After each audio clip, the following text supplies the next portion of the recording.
Sup, you beautiful bastards? Hope you're having a fantastic Thursday. Welcome back to the DeFranco Show, and let's just jump into it. And the first thing we're going to talk about today is we had two bits of news around YouTube. The first most likely only matters to creators. First up, we had YouTube announcing that people will be going down in the number of subscribers they have. And they say this is because they are removing what they're calling spam subscriptions. Writing in a blog post, we regularly verify the legitimacy of accounts and actions on your YouTube channel. And adding, we've recently identified and fixed an issue that caused some spam not to be removed. Today/tomorrow, we'll be taking action and removing subscribers that were in fact spam from our systems. And I'll include a link down below to the post there. But the main thing here, I just wanted to spread the word so people weren't freaking out and going like, what did I do? I didn't even think that video was so controversial. But that said, the second bit of YouTube news is international news because it's history. YouTube Rewind 2018 is now the most disliked YouTube video in history, with over 10 million dislikes, dethroning the previous most disliked video, which was Justin Bieber's Baby. Although I do think it needs to be pointed out there is a big difference between the two videos. One, it took Bieber's video a much longer time to get that number of dislikes, and two, his video also has 10 million likes and actually is more liked than disliked, whereas YouTube Rewind has 2.1 million likes to over 10 million dislikes. And personally, I'm left wondering, how is inner YouTube reacting to all of this? Because as far as I've seen, a lot of the creators that were in it have kind of just been joking about how bad it's been received, and they've been rolling with the punches. Casey Neistat, for example, I believe like 70% of his responses on Twitter to people over the past few days has been just K-pop! K-pop! And Marquez Brownlee, MKBHD, he posted, "We made history." So I think the community and audience at large realizes that it's not any of these one creators that created this piece, that they were just brought in there. I mean, a lot of people kind of know the story. A lot of creators are invited, you're there for a long time, they use you like that, which was also one of the big complaints from a number of people that were featured in YouTube Rewind 2017. But the reason I wonder how YouTube is receiving all of this is because of something that MKBHD hit on, I think, really, really well in his video. They obviously are a company that has to make money, and the way they do that is by pairing advertisers to content. So they started seeing YouTube Rewind as a place to showcase all the best stuff that happens on YouTube for advertisers. And so now fast forward to this era of brand safety and post-adpocalypse and all these things, it's become more important than ever for that relationship between YouTube and advertisers to remain strong and for them to show the best stuff on the platform to those advertisers. So YouTube Rewind turned into this like, hey, check out all of these advertiser-friendly things for you to spend your money on, all these super clean creators and these late night show hosts and all these things that you want your ads next to. So YouTube Rewind, in a way, just turned into a giant ad for YouTube. That's the truth. And also a big note here, just so it doesn't seem like I'm misrepresenting him. This was him seeing it from their point of view before going into all the problems that created. But the note that he hits on is incredibly important, that YouTube Rewind is seen by YouTube as a way to say, hey, brands, look at the things you can throw money at. And so it brings up the question, community reaction aside, is this still going to be effective for the brands that are out there? Are brands that are looking for safe places to put their advertising going to go, oh, well, this video got 10 million dislikes, that makes me change my mind? Or will they just go, no, this is a single video, this is a small moment in time, all of these other brand safe people, them separately, we're still really interested in this, so we're going to throw money at those things? And my honest answer to that is I have no idea, because depending on the brand or the agency you're dealing with, you're dealing with someone that either really gets it or a different kind of crazy. And I think a big part of this is how YouTube, and a big thing to consider is that there are a lot of different people with different mindsets there, how they see the community, right? Do they see this as a moment that they want to learn from, that they want to incorporate more things, or maybe like Marquez hits, not include everything because that's when what you exclude becomes even more apparent? Or do they look at this reaction that they don't like as essentially a bunch of kids in the back seat that won't stop screaming? And personally, I don't know, because you have so many players over there, and at the end of the day, like Marquez said, they are a company, and so they're of the mindset of to keep everything moving and going, they gotta make a dollar. And that's why I've always said, while I love YouTube, I'll always be thankful for YouTube for giving me this platform and essentially my career. I personally think of YouTube as a business partner, and when I think of a relationship, I don't have one with YouTube, I have one with the community. Right? Like, I don't expect YouTube to care about my feelings. Although, last second update to the story, it appears that YouTube is trying to kind of roll with the punches, tweeting, new record, oh wait, and also saying, thanks to the creators that took part in Rewind and the community that responded, we hear what you're saying, and we want to make next year better for all of you. Watch this space. But, with all of that said, I do want to pass a question off to you, the community. What are your thoughts about this reaction we're seeing here, and what do you think YouTube is going to do moving forward? Do you think they're just gonna scrap Rewind? Do you think they're gonna keep it going as is? Are they going to try and modify? Right now it's seeming like more of the modifications, but I mean, what modifications and tweaks will they make, and will they be effective? And on that note, it's a question of what do you think they'll do and what do you want them to do? And then we had Taylor Swift in the news for a tech/privacy reason. According to reports, Taylor Swift's security team installed a kiosk that was scanning fans' faces without them knowing. And reportedly, they were using facial recognition technology to see if they could identify any of Taylor Swift's stalkers that may have gone to the venue. And according to Rolling Stone, at least one of the places that it was deployed, it was at a kiosk that was playing rehearsal footage of Taylor Swift, so people were looking at this thing not realizing that they were being scanned. And with this, we've seen privacy advocates raise a red flag. Right, a lot of questions have been posed. What happens to those photos and that data? Are there limitations to the data? Is it primarily security and we know for a fact that it's not going to be sold to someone that wants information on people? Right, data about what you do online is heavily monetized. Right, it's a topic and thought that keeps popping up. If you're using a free service, most likely you are the product. But at the same time, a big part of this conversation isn't so much a legal one. This because, as other experts have pointed out, what you're talking about is a private event where they wouldn't be required to inform people. And so if anything, it's more of a moral question, a question about the limitations,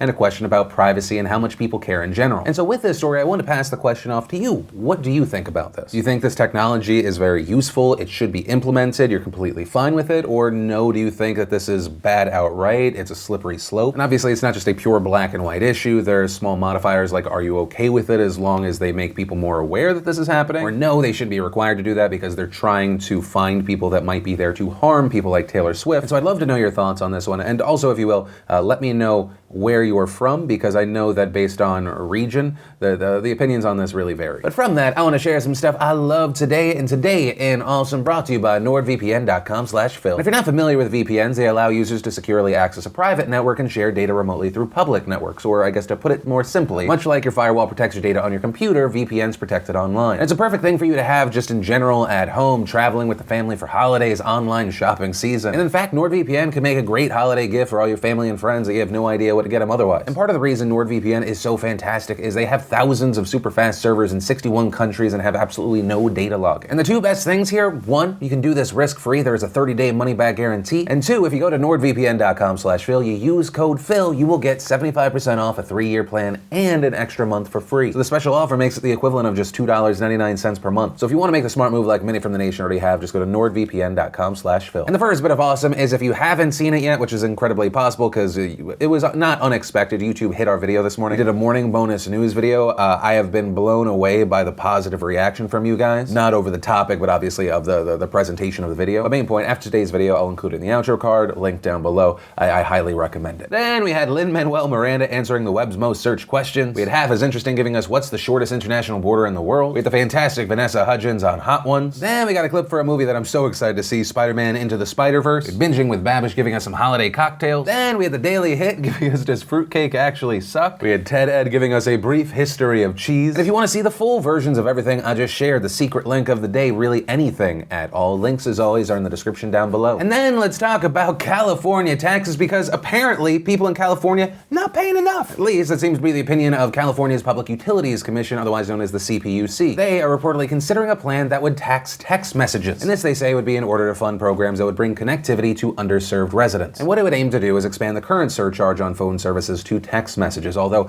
the exact structure right now is likely to vary between carriers, so we don't know exactly what this would look like. And right now it's believed that this would increase funding by around $44.5 million a year, but the money would reportedly go to things like 911 services, subsidized phone service for low-income residents, and equipment for deaf and hard of hearing users. So I guess if we're against this tax, we hate deaf people and the police. That's just great. But as far as why this is happening now, this is coming after the CPUC published a report last month saying that text should be eligible for taxes. And that report argues that a text surcharge is necessary due to a lack of funding for public purpose programs. And for those unfamiliar, these programs were actually set up back in the 90s by state and federal governments, which charged all phone users a surcharge that went to programs for low earners. And those charges are already included in every phone bill, but because people aren't making phone calls as much anymore, revenue has fallen. And for my very young listeners out there, if you're unfamiliar, a phone call is essentially like an interactive audio podcast, but even less necessary. The main point, revenues have fallen, and at the same time, the budget has reportedly grown by 50%. And the report says the surcharge surcharge rate has had to rise to keep up with the funding, but the report says that this is unsustainable. Additionally, there was a decrease in the surcharge rate back in 2017 when the prepaid mobile telephony services surcharge was put into place. And so this inclusion of MTS also means that some texts are already included in the surcharge and is actually what prompted the commission to clarify whether text messages were included. And according to a spokesperson for the commission, the industry filed a petition asking the CPUC to clarify whether text messaging should be included in the bill amount that is subject to the existing surcharges. The pending draft proposal recommends that the CPUC include text messaging revenue as part of the total bill amount subject to surcharge. And to put it into just very basic terms, they're arguing that we need to change because the market is changing. Also, according to current reports, it's not just text messages moving forward. Reportedly, the CPUC is also looking to retroactively tax 5 years worth of text messages. But that said, as you might imagine, there are people against this. In response to the report, the CTIA, which is a group that represents the US wireless communications industry, they filed a comment saying that the CPUC was wrong in its assessment that text messages were telecommunications services. And to argue this, they pointed to a draft declaratory ruling from the FCC that included text as information services, right? So similar to emails, which are exempt from taxes. Also claiming, this isn't really simple, that this tax would create an inequality between traditional carriers and messaging apps like WhatsApp and iMessage, and calling this move illogical, anti-competitive, and harmful to consumers. And some of the big news here is that on Wednesday, the FCC actually adopted that draft, officially making text an information service. And this resulted in Jamie Hastings, Senior Vice President of External and State Affairs of CTIA, saying, "We hope that the CPUC recognizes that taxing text messages is bad for consumers. Consumers exchanged 1.77 trillion messages in 2017, making text messages one of the most common and effective means of communication for Americans. Taxing this service would burden those who rely on and use this service each and every day." Now, as of recording this video, the Commission has not officially responded to the FCC's decision, but they still do have an opportunity to change the draft proposal before it is voted on, which is expected to be January 10th. And as far as my reaction to this, I mean, one, as someone that lives and works in California, more taxes? Which I wouldn't be as angry about the taxes that we have here if driving to work didn't feel like I was on a fucking wooden roller coaster. But also, two, I think it's just an eventuality that they're gonna have to find a different place to get money. If you're just taxing old school text messages and people are aware of this change, people are just going to migrate to services like WhatsApp. The market, thanks to in general technology, but also younger people having their own preferences and being very savvy, it might not be what you're projecting. But with that said, that's the story, my personal opinion, and I pass the question off to you. What are your thoughts around this change? Do you think it's understandable? You know what, the market's changed, we have to fund these programs more? Or no, do you agree with some of the other assessments that it is anti-competitive, that it will just hurt the consumer, that it doesn't do what it needs to do? And then we also had more tax news, although this was not related to just text messages. I guess it would be closer to sex, or not really, harassment. And what we're talking about here is there's been this push for reforming the Congressional Accountability Act of 1995, which picked up steam in the wake of the Me Too movement, especially after several lawmakers were accused of sexual harassment. And around that same time, it was also revealed that several lawmakers had used taxpayer funds to pay settlements to their accusers. People like Representative Patrick Meehan from Pennsylvania and Blake Farenthold from Texas. Also, under the current law, you had things like Capitol Hill staffers who claimed that they were harassed or discriminated against have to undergo counseling, mandatory arbitration, and a 30-day cooling off period before going to court. And so what we saw this year is the House and Senate both passing bills to improve the policy, but these bills were actually pretty different. And before going into what we're talking about today, I wanted to talk about the differences because it's pretty interesting. For example, some of the differences, the Senate bill would have let lawmakers still use taxpayer funds for their settlements and legal fees, whereas the House bill required people to pay out of pocket. Also, the House bill wanted to address both harassment and discrimination settlements, but the Senate version only wanted to deal with harassment. Also, the Senate bill would not have provided legal representation to all accusers, whereas the House bill did. And the Senate bill was also criticized for how it narrowly defined sexual harassment as severe or pervasive and required that such harassment be unwanted. But main point, after nearly 7 months of back and forth, Congress finally came to an agreement yesterday. And here are some of the main points and changes. Members of Congress will be personally liable for awards and settlements stemming from harassment and related retaliation they personally commit, even if a member leaves office. Mandatory counseling, mediation, and cooling off periods for accusers would be eliminated. The bill also includes a provision that would require a review by the House or Senate Ethics Committee on any settlement that is made, as well as an annual report on settlements involving members. Additionally, these protections will extend to unpaid staff, including interns and fellows. It also provides opportunities for accusers to work remotely or request paid leave without fear of retribution. And it says that a staff survey would be conducted each Congress about workplace culture. Also, there are some differences for Senate and House staffers. As far as legal representation for accusers, Senate staffers who file complaints will have access to a confidential advocate who must be an attorney but cannot provide legal representation, but House staffers will have access to full legal representation. Also, interestingly, the bill leaves out some provisions sought out by Republicans and Democrats in the House, including 1 that would hold members personally liable for discrimination in their offices, meaning that for now, taxpayers would still foot the bill for any discrimination settlements. But also on that note, House lawmakers say they plan to take up the issue and others in next Congress, and overall, lawmakers on both parties were pleased with this compromise. Now, with all of that said, this is not technically a law yet, but the bill is expected to reach the president's desk before the end of the year. And so it's an interesting move. I don't know really what question to attach to this story. I don't think there's a lot of support behind, do you think taxpayer money should go to settlements regarding sexual harassment? So maybe a better question is, how do you feel about the discrimination exemption? And also, of course, I'm interested in your thoughts in general on this. And that's where I'm going to end today's show. And remember, if you like this video, you like the now 7 news videos you've been getting each week, support the show, hit that like button. Also, if you're new here, you want more in the future, hit that subscribe button. Also, ring that bell for notifications. Also, if you missed yesterday's Philip DeFranco show or this morning's deep dive, you can click or tap right there to watch those. But with that said, of course, as always, my name's Philip DeFranco. You've just been filled in. I love yo faces, and I'll see you tomorrow.